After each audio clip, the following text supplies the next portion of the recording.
மேசராசியில் பிறந்தவங்களுக்கு எப்படி இருக்குது அப்படிங்கிறத பார்ப்போம்.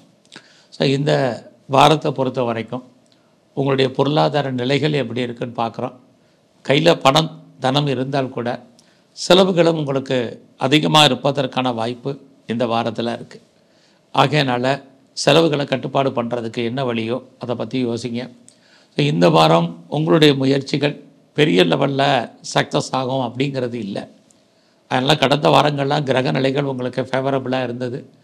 இந்த வாரம் புதிய விஷயங்களில் ஈடுபடுறது, புதுசாக எதையாக தேடுறது இதெல்லாம் வேண்டாம்.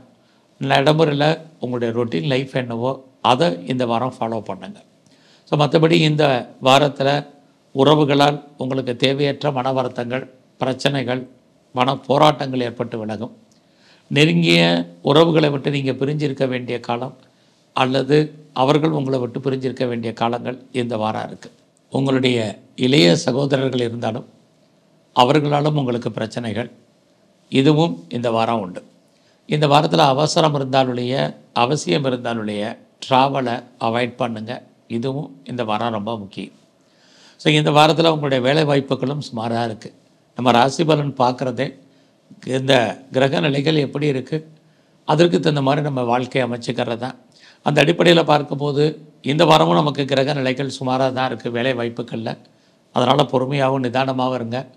ஒர்க்கில் ப்ரெஷர் இருக்கும், ஒர்க்கு லோடு இருக்கும், ஒர்க்கில் டென்ஷன் இருக்கும். இதையெல்லாம் இந்த வாரம் பொறுமையாக மீட்வல் பண்ணுங்கள்.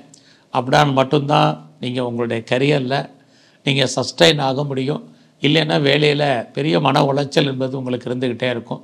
ஸோ இந்த வாரத்தை பொறுத்த வரைக்கும் உங்களுடைய காதல் விஷயங்கள் உங்களுக்கு ஏதோ ஒரு விதத்தில் மகிழ்ச்சி சந்தோஷத்தை கொடுக்குற மாதிரி ஒரு தோற்றம். அதுலேயுமே சின்ன சின்ன தடைகள் இருக்குது. பட் உங்களுக்கு புதுசாக லவ் அஃபேருக்கான பாசிபிலிட்டிஸ் உங்களுக்கு இருக்குது. ஸோ இந்த வாரத்தில் யாருக்காவது தேவையில்லாமல் பணம் கடன் கொடுக்கறது அவாய்ட் பண்ணுங்கள். கடன் வாங்குறதையும் அவாய்ட் பண்ணுங்கள். யாருக்காவது சூரிட்டி கொடுக்குறதையும் கூடிய வரைக்கும் தவிர்க்க பாருங்கள். இது அத்தனையுமே இந்த வாரம் முக்கியம். ஸோ இந்த வாரத்தில் உங்களுடைய இஷ்ட தெய்வம் எதுவோ பிரதானமாக கும்பிடுங்க. எங்கெல்லாம் பெண் தெய்வம் இருக்கோ வழிபாடு பண்ணுங்கள்.